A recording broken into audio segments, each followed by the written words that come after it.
The smoke from the burning wagon painted the setting sun an angry red as Emma Foster fell to her knees in the dirt. Her wedding dress, once pristine white, now smudged with ash and prairie dust. Her dreams of a new life in Colorado territory lay scattered among the embers, just like her few precious belongings and the letters from the man she'd agreed to marry but had never met. Wyoming territory, 1875. Nathan Dawson wasn't looking for anything more than a peaceful ride back to his ranch after a long day of negotiations in town. The cattle business was booming, and at 32, he'd carved out a respectable operation just outside Unionville. The last thing he expected to find on the old Cheyenne Trail was a woman in a wedding dress, sobbing beside the charred remains of what appeared to be a settler's wagon. He pulled back on his horse's reins, the animal snorting in protest as dust kicked up around them. The woman didn't look up, even as his shadow fell across her tear-streaked face. "Madam," Nathan called softly, dismounting with practiced ease. "Are you hurt?" Emma startled at the deep voice, scrambling backward. Her red-rimmed eyes took in the tall stranger broad-shouldered in a dust-covered denim jacket, a well-worn Stetson pulled low over eyes the color of the Wyoming sky. Her voice caught, raw from crying. "They're all gone."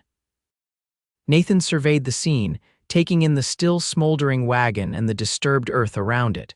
No other bodies, thank God, but signs of struggle and what looked like several sets of hoofprints heading west. Raiders. He asked gently, crouching down to her level but keeping a respectful distance. Emma nodded shakily, clutching a charred piece of paper to her chest. "Attacked us just after sundown yesterday. The driver and escort tried to fight them off, but..." Her voice broke. "I hid in the ravine. They took everything of value and set fire to the rest." Nathan's jaw tightened. The territorial raids had been getting worse lately, bandits preying on travelers who ventured too far from the established routes. He extended his hand slowly as one might approach a frightened colt. "Nathan Dawson. My ranch is about 3 hours' ride from here. You can't stay out in the open like this." "Emma Foster," she replied automatically, years of proper Boston upbringing asserting themselves even in her grief. "I was traveling to Unionville to be married." Nathan's eyebrows rose in surprise. "Unionville, that's where my ranch is. Who were you meant to marry?" "A Mr. George Blackburn," she said, unfolding the singed paper in her hands. "We've been corresponding for 6 months. He owns a mercantile, I believe." Nathan's expression darkened. "George Blackburn died of fever 3 months ago, madam." Emma's face went ashen, the paper slipping from her fingers to be caught by the prairie wind. "No, that can't be right. I received a letter just last month with funds for my journey." Nathan shook his head grimly. "I'm afraid someone's been deceiving you. The mercantile was sold to the Wilkins family after George passed." The truth hit Emma like a physical blow. She traveled nearly 2,000 miles to marry a dead man or worse, someone who'd never existed at all. A fresh wave of sobs threatened to overtake her, but she swallowed them back, too exhausted to shed more tears. "I have nothing," she whispered. "No money, no belongings, no prospects." Nathan looked at the darkening sky, then back at the fragile woman before him. Leaving her alone wasn't an option, and the nearest town was Unionville itself. "My ranch has a small cabin for workers," he said, making a quick decision. "You can stay there until you figure out your next steps. It's not much, but it's safe and dry."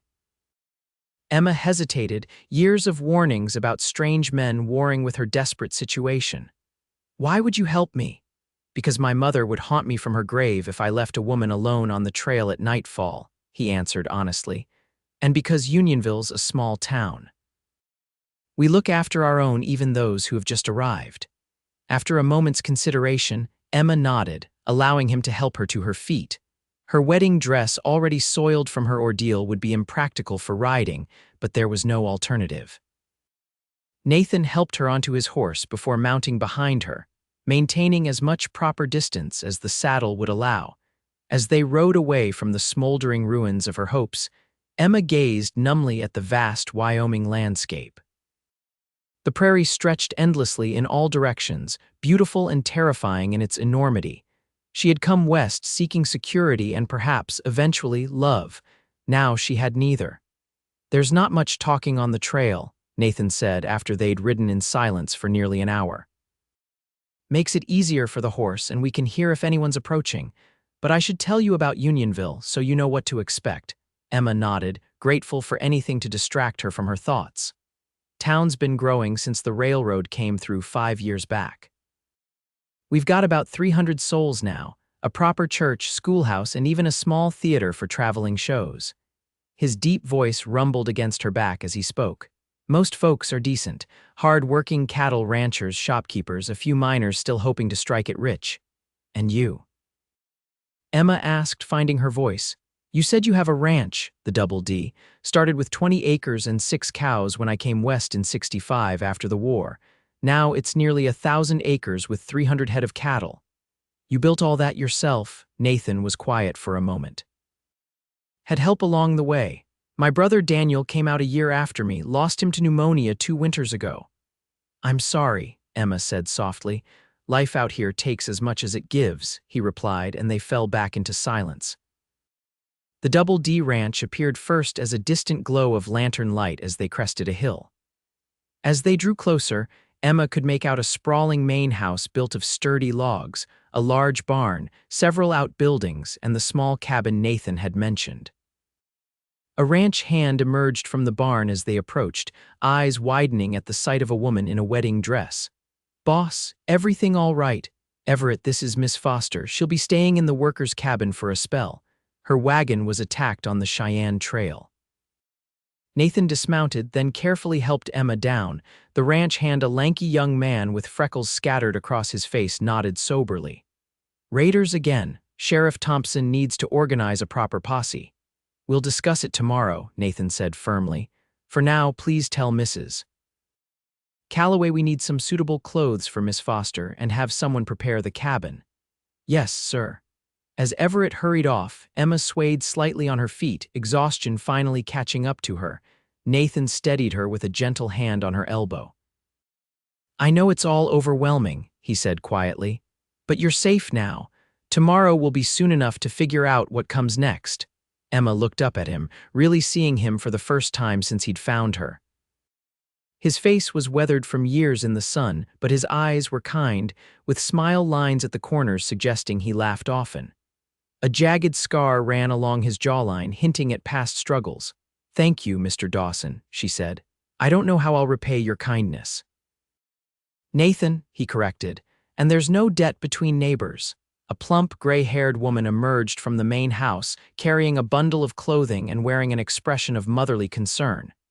Mrs. Calloway, my housekeeper, Nathan explained. She's been with me since I built this place. She'll help get you situated.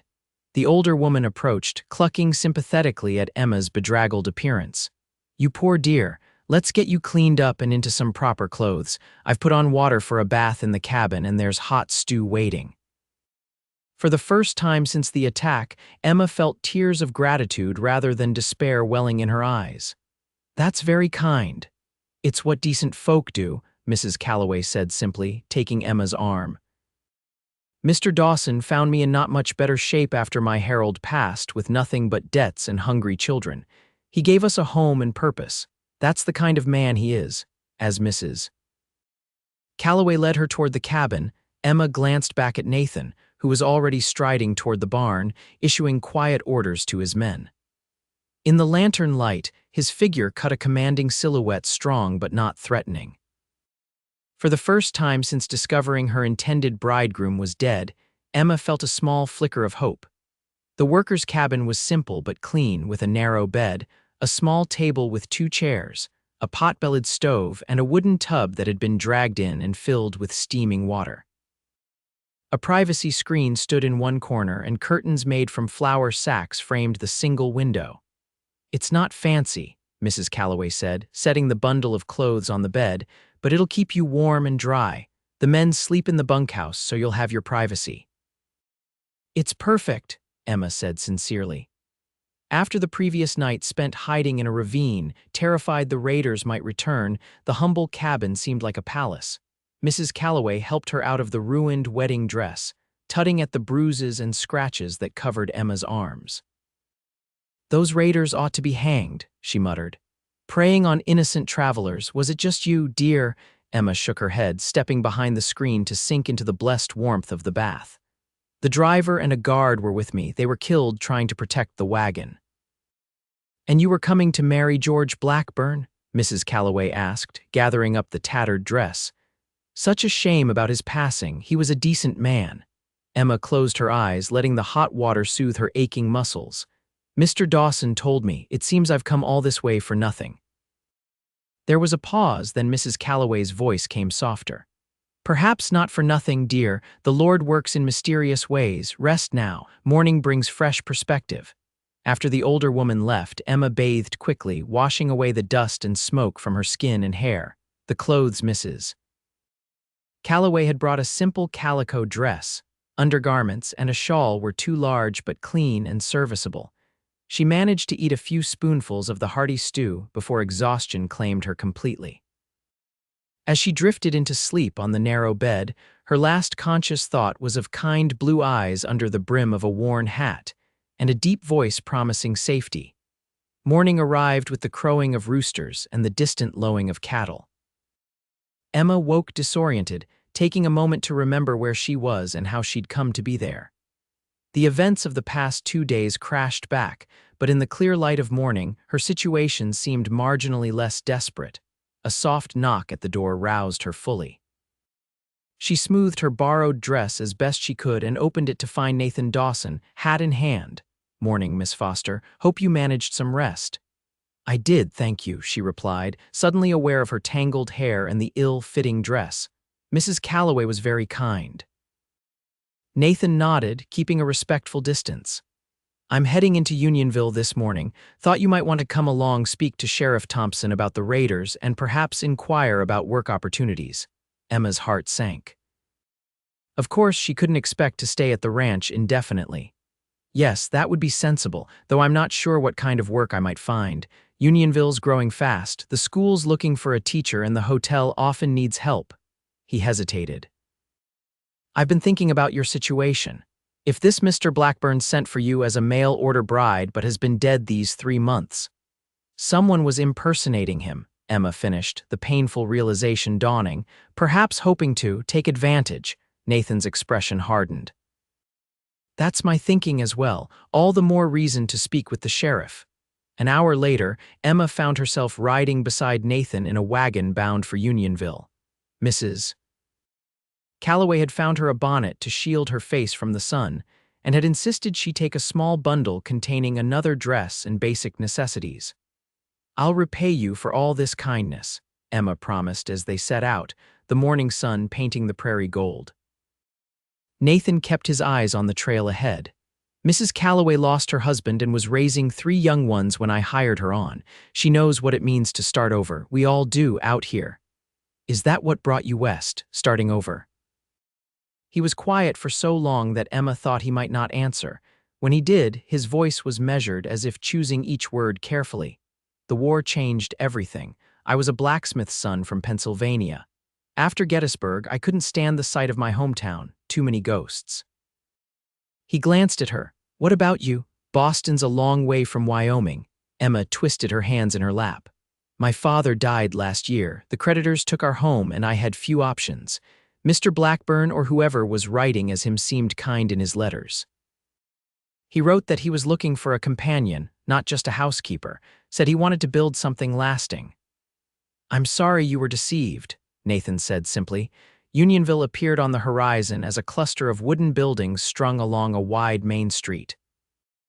Unlike the boom towns Emma had heard about, it had an air of permanent solid structures with glass windows, hitching posts out front, and even a few attempts at gardens. As they entered the town, Emma felt eyes turning in their direction. A woman in an ill-fitting dress beside the owner of one of the largest ranches in the area was bound to cause talk. Nathan seemed unconcerned, guiding the wagon to a stop in front of a building marked Sheriff. He helped Emma down, the warmth of his hand lingering on her arm for just a moment.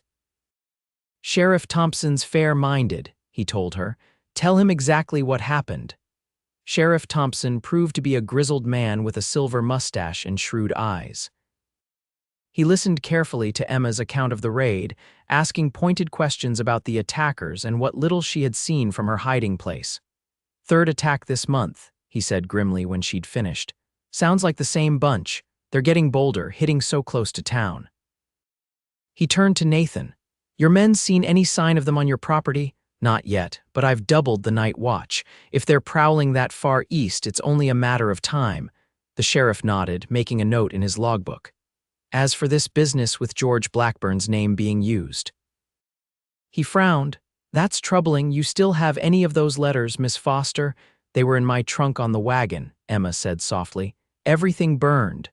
"The timing's suspicious," Nathan interjected. "Letters continuing after George's death, money being sent for her passage. Someone in town might be involved." Sheriff Thompson stroked his mustache thoughtfully. "I'll ask around, discreetly. Meanwhile, Miss Foster, you'll need employment and lodging." He glanced at Nathan. "Unless you're offering a more permanent arrangement." Emma felt her cheeks flush at the implication, but Nathan merely shook his head. "Miss Foster is welcome to stay in the workers' cabin until she finds her feet," he said firmly. "Nothing more has been discussed." The sheriff raised his hands in a placating gesture. "Just asking. We don't get many unmarried ladies in Unionville, and those we do tend not to stay that way long." He turned back to Emma. "As it happens, Mrs. Henderson at the hotel was just saying yesterday she needs help with the cleaning and cooking, what with the cattle buyers coming through more regular now." "I can clean and cook," Emma said, relief washing through her. "When should I speak with her?" "No time like the present. Hotel's just down the street. I'll tell her to expect you." He stood, offering his hand. "Welcome to Unionville, Miss Foster. Sorry it wasn't under better circumstances." As they stepped back into the sunlight, Emma felt slightly more hopeful. A job prospect and temporary lodging, it wasn't much, but it was a start. "Would you like me to accompany you to the hotel?" Nathan asked. "Thank you, but I should do this on my own," Emma replied, summoning her courage. "I need to stand on my own feet." Nathan studied her face, then nodded. "I respect that. I have some business at the bank and the mercantile. Shall we meet back here in 2 hours?" "That would be fine." As Nathan strode away, Emma squared her shoulders and headed toward the hotel. She could feel curious gazes following her progress down the street. A strange woman in a borrowed dress was bound to be the subject of speculation in a town this size. The Henderson Hotel was a 2-story wooden structure with a wide porch and clean windows. As Emma climbed the steps, a stern-faced woman with iron gray hair appeared in the doorway. "You must be Miss Foster," she said, appraising Emma with sharp eyes. "Sheriff Thompson just sent word, said you're looking for work." "Yes, madam," Emma replied, meeting her gaze steadily. "Ever worked in a hotel before?" "No, but I managed my father's household in Boston for many years. I know how to cook, clean, and maintain accounts." Mrs. Henderson's eyebrows rose slightly. "Accounts, you say? Well, that might be useful. Come in and we'll discuss terms."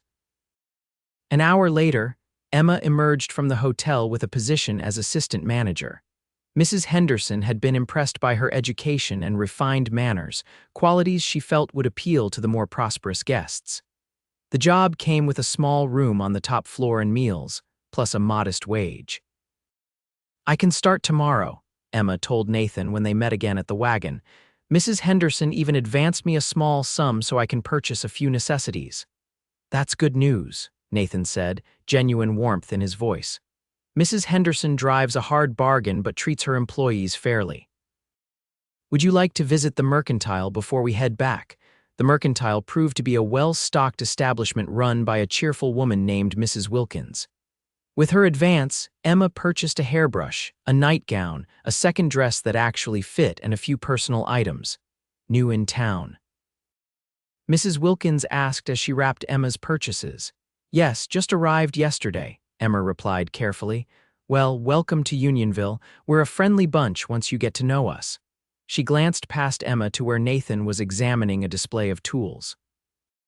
"I see you've already met our most eligible bachelor." Emma felt her cheeks warm. "Mr. Dawson kindly offered assistance when my wagon was attacked by raiders. I'm staying at his ranch until I begin work at the hotel tomorrow."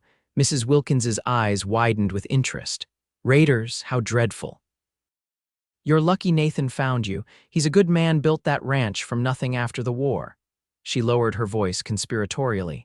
Half the unmarried women in the county have set their caps for him, but he keeps to himself mostly, too busy with that ranch, or so he says. Uncomfortable with the direction of the conversation, Emma gathered her packages. He's been very kind, nothing more. Of course, dear, Mrs. Wilkins replied with a knowing smile that suggested she didn't believe a word. On the ride back to the ranch, Emma found herself studying Nathan's profile when he wasn't looking. He was handsome in a rugged way, with strong features and those startlingly blue eyes. But it was his quiet decency that intrigued her most, the way he'd immediately offered help without expectation of reward. Mrs. Henderson seemed pleased to hire you, he commented as they passed the spot where he'd found her just a day earlier. Yes, she said, my education will be an asset. Apparently, Unionville is attracting a better class of visitor these days. Nathan nodded. The cattle business brings in buyers from as far as Chicago, and the railroad's talking about building a proper station next year. Emma gazed at the charred remains of the wagon, barely visible now in the distance. It all happened so quickly, she said softly. One moment I was imagining my new life as Mrs. Blackburn, the next I was hiding in a ravine listening to men die. Nathan's hands tightened on the reins. We'll find the men responsible. Sheriff Thompson's organizing a proper posse. Will you join them? Yes, I know this land better than most. His jaw set in a determined line. Raiders can't be allowed to threaten honest travelers. Back at the ranch, Mrs. Calloway was waiting with a hot meal and eager questions about Emma's prospects in town. As they ate in the main house's spacious kitchen, Emma explained about the hotel position. Mrs. Henderson's particular but fair, Mrs. Calloway said approvingly. You could do worse for a first position in town, and a room at the hotel means you'll be safe. I start tomorrow, Emma said, grateful for the older woman's endorsement. Mr. Dawson has kindly offered to take me in the morning. Least I can do, Nathan said, entering the kitchen and hanging his hat on a peg. Mrs. Calloway, you've outdone yourself with this stew. As they ate, Nathan explained the ranch's operations to Emma, the breeding program he'd established, the contracts with Eastern buyers, the challenges of Wyoming winters. His passion for the work was evident in every word, and Emma found herself drawn into his vision. It sounds like you've built something remarkable, she said. Nathan looked around the kitchen at the home he'd created from wilderness. It's a good life, hard but rewarding. That night, in the quiet of the workers' cabin, Emma sat on the edge of the bed contemplating the strange turn her life had taken. 2 days ago, she'd been a mail-order bride traveling to marry a stranger. Now she was preparing to become a hotel assistant in a frontier town, with nothing to her name but a few borrowed items and the clothes Mrs. Henderson had advanced her money to buy. And yet, despite everything, she didn't feel the despair she might have expected. There was something liberating about starting with nothing, no expectations, no predetermined path. For the first time in her life, her future was entirely her own to shape. A soft knock at the door startled her from her thoughts. Miss Foster, it's Nathan. She opened the door to find him holding a small wooden box. I thought you might need this, he said, holding it out. It belonged to my sister-in-law, Daniel's wife. She passed before he did. It's not much, but it might be useful. Emma accepted the box, opening it to find a sewing kit, needles, thread, scissors, and thimble all neatly arranged. This is very thoughtful, she said, genuinely touched. Are you certain you want to part with it? Nathan shrugged, looking slightly uncomfortable with her gratitude. It's doing no good sitting in a drawer. Sarah would have wanted it used. Thank you, I'll take good care of it, he nodded, already turning to go. We should leave by 7 tomorrow if that suits. The ride to town takes about an hour. 7 is fine, Emma replied, watching as he strode back toward the main house, his tall figure silhouetted against the setting sun. The next morning dawned clear and bright. Emma dressed in her new clothes, packed her few belongings, and stepped out of the cabin to find Nathan already waiting with the wagon. Sleep well, he asked, helping her up onto the seat. Very well, thank you. As they drove toward town, Emma found herself memorizing the landscape, the way the sun gilded the prairie grasses, the distant mountains pale blue against the sky, the occasional clusters of wildflowers adding splashes of color to the endless expanse. "It's beautiful here," she said. "Different from anything I've known, but beautiful." Nathan glanced at her, a small smile playing at the corners of his mouth. Most Easterners can't see past the hardships at first. They notice the dust and the distance, not the beauty. Perhaps I'm not a typical Easterner. "I don't believe you're typical in any way, Miss Foster." The comment, delivered in his straightforward manner, warmed her more than it should have. Unionville was stirring to life as they arrived, shopkeepers sweeping boardwalks and ranch hands already gathered outside the saloon. Nathan drove directly to the hotel where Mrs. Henderson was waiting on the porch. "Right on time," she said approvingly. "Punctuality is essential in the hotel business, Miss Foster." "I'll leave you to get settled," Nathan said, helping Emma down from the wagon. "If you need anything, send word to the ranch." "Thank you for everything, Mr. Dawson," Emma said formally, aware of Mrs. Henderson's interested gaze. "Nathan," he corrected with a slight smile. "And you're welcome, Emma," as he drove away, Mrs. Henderson led Emma inside to show her the room that would be her new home, a small but clean space with a narrow bed, a washstand, and a window overlooking the main street. "It's not fancy," the older woman said, echoing Mrs. Calloway's words about the cabin, "but it's private and safe. Now, let me show you your duties." The next few weeks passed in a blur of new routines and faces. Emma proved adept at hotel management, her organizational skills and quick mind impressing Mrs. Henderson. The guests appreciated her refined manners and articulate conversation, often requesting her specifically when they had questions or special needs. Sheriff Thompson made a point of stopping by regularly to update her on his investigation into the raiders and the mysterious correspondent who had lured her west under false pretenses. The raiders remained elusive, though there were rumors of them striking further north. As for her deceiver, the sheriff had narrowed his suspicions to a former business associate of George Blackburn's who had left town shortly after Emma's arrival. "Fellow named Winters," he told her one afternoon as she served him coffee in the hotel dining room. "Used to work as Blackburn's clerk. Disappeared right after you arrived, which seems mighty convenient. I've sent inquiries to Cheyenne, but no sign of him yet."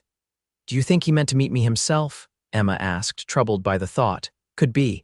Or maybe he just wanted the money you brought for your new life with Blackburn." "Either way, he's a scoundrel." The sheriff sipped his coffee. "Nathan's been asking after the investigation regularly, seems to have taken a personal interest." Emma felt her cheeks warm. "Mr. Dawson has been very kind." "Mr. Dawson, is it? After all this time?" Sheriff Thompson chuckled. "Half the town's already speculating about when you two will make it official." "That's absurd," Emma protested. "I've barely seen him since I started working here. This wasn't entirely true." Nathan had found reasons to visit town frequently over the past week's supplies needed at the ranch, business at the bank, meetings with cattle buyers. Each time, he made a point of stopping by the hotel to check on her welfare. Their conversations were brief but increasingly comfortable, and Emma found herself looking forward to his visits more than she cared to admit. "If you say so," the sheriff replied, clearly unconvinced. "But you should know Nathan Dawson doesn't make a habit of rescuing damsels in distress. In fact, before you came along, I'd never seen him take much notice of any woman outside of business matters." Emma busied herself straightening already neat table settings. "Perhaps he simply felt responsible because he found me." "Perhaps," Sheriff Thompson agreed, rising to leave. "Or perhaps there's more to it. Interesting times in Unionville, Miss Foster. Interesting times indeed." As summer deepened into fall, Emma's position at the hotel became more secure. Mrs. Henderson trusted her with increasing responsibility, including managing the accounts and handling correspondence with potential guests. Her room, once Spartan, now held small touches of home, a colorful quilt purchased from a traveling peddler, wildflowers in a jar on the windowsill, a small bookshelf Nathan had crafted for her when he learned of her love of reading. One crisp October morning, Emma was sweeping the hotel porch when a commotion down the street caught her attention. A group of riders was entering town, led by Sheriff Thompson and Nathan. Their grim expressions suggested this was no social visit. "The Raiders, Mrs. Henderson said, appearing beside Emma. "Word came an hour ago that the posse caught up to them near the Montana border." Emma watched as the riders escorted 3 rough-looking men in manacles toward the jail. Her heart leapt into her throat when she realized Nathan's shirt was stained with blood, a crude bandage wrapped around his upper arm. Without thinking, she set aside her broom and hurried down the street. By the time she reached the jail, the prisoners were already inside, but Nathan remained outside, speaking quietly with the sheriff. "You're hurt," Emma said. Breathless from her rush, Nathan turned, surprise and pleasure flickering across his face before he schooled his expression. "It's nothing serious. One of them had a knife." "Nothing serious," Sheriff Thompson scoffed. "He nearly took your arm off, Dawson. Miss Foster, would you be so kind as to escort this stubborn man to Dr. Peterson's office? He refused treatment on the trail, insisting we get these vermin locked up first." "Of course," Emma said firmly, taking Nathan's good arm. "Mr. Dawson, I insist." To the sheriff's evident amusement, Nathan allowed himself to be led away without further protest. "It really isn't as bad as it looks," he told Emma as they walked toward the doctor's small office. "Just a deep cut, deep enough to soak through your shirt, and a bandage," she replied, unable to keep the worry from her voice. "What happened?" "We tracked them to an abandoned mining camp." "There was a fight," he grimaced. "We lost one man, young Jenkins, from the Peterson spread, but we got the 3 worst offenders, the rest scattered." "Were they the ones who attacked my wagon?" Nathan nodded grimly. "Found some of the stolen goods in their camp." "And they confessed to several attacks along the Cheyenne Trail, including yours." Emma's steps faltered as memories of that terrible night flooded back, the shouts, the gunfire, the smell of smoke. "Hey," Nathan stopped, turning to face her. His good hand came up to gently tilt her chin, forcing her to meet his eyes. "They can't hurt anyone else now. Justice will be served." The tenderness in his gaze made her breath catch. For a moment, they stood frozen, the busy street fading away until there was nothing but the 2 of them, connected by something neither had dared name. Then Nathan winced as he inadvertently moved his injured arm, breaking the spell. "Doctor," Emma reminded herself, resuming their walk with her heart pounding a new rhythm against her ribs. Dr. Peterson confirmed that the wound, while deep and requiring several stitches, wasn't life-threatening. He cleaned and dressed it properly, instructing Nathan to rest the arm for at least a week. "No heavy lifting," the doctor emphasized, "and keep it clean. Last thing we need is infection setting in." "The ranch," Nathan began, "has capable hands who can manage without you breaking your stitches," Emma interrupted firmly. "Everett has been with you for years, hasn't he? Surely he can oversee things for a few days."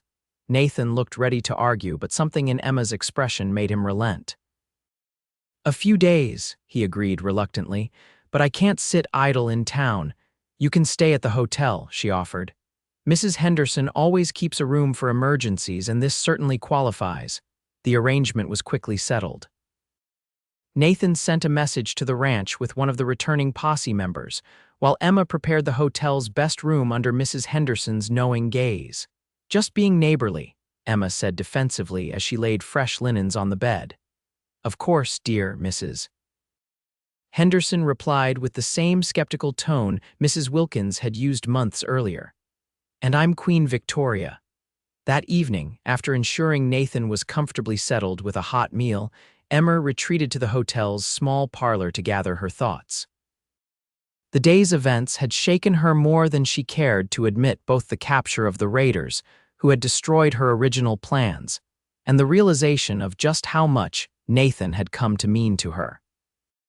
He found her there an hour later, his injured arm in a sling, his face drawn with fatigue but his eyes alert.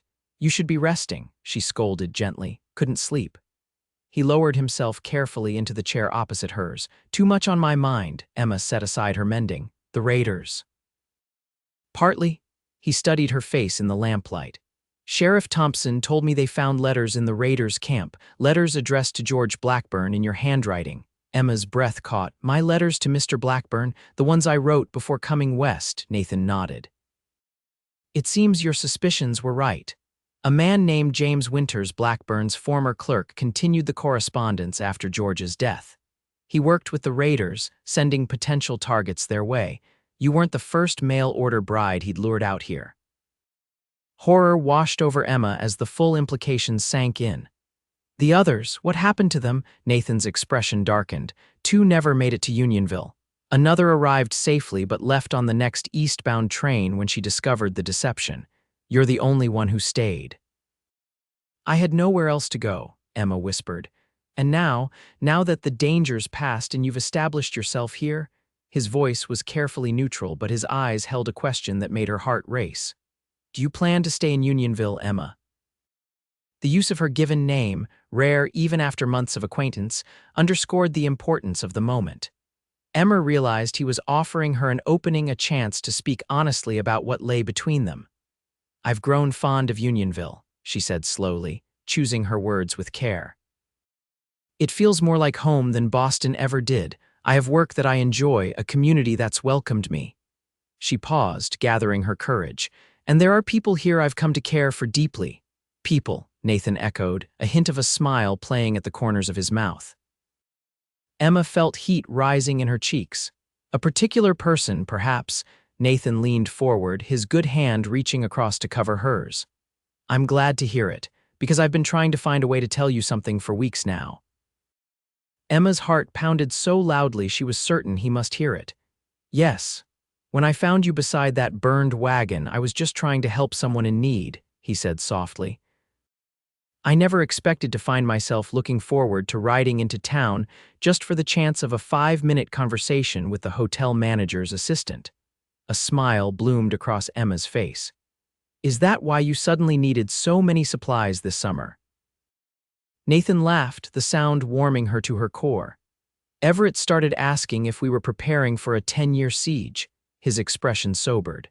Emma, I know you came west expecting a different life, and I know the last few months haven't been easy, but I find myself hoping that perhaps what happened with that wagon was a blessing in disguise. A blessing?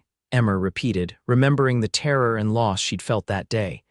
If you'd arrived safely, you would have discovered Blackburn's death differently.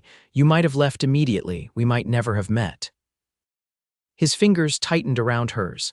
I can't bear the thought of that now. Emma turned her hand beneath his, intertwining their fingers. Nor can I.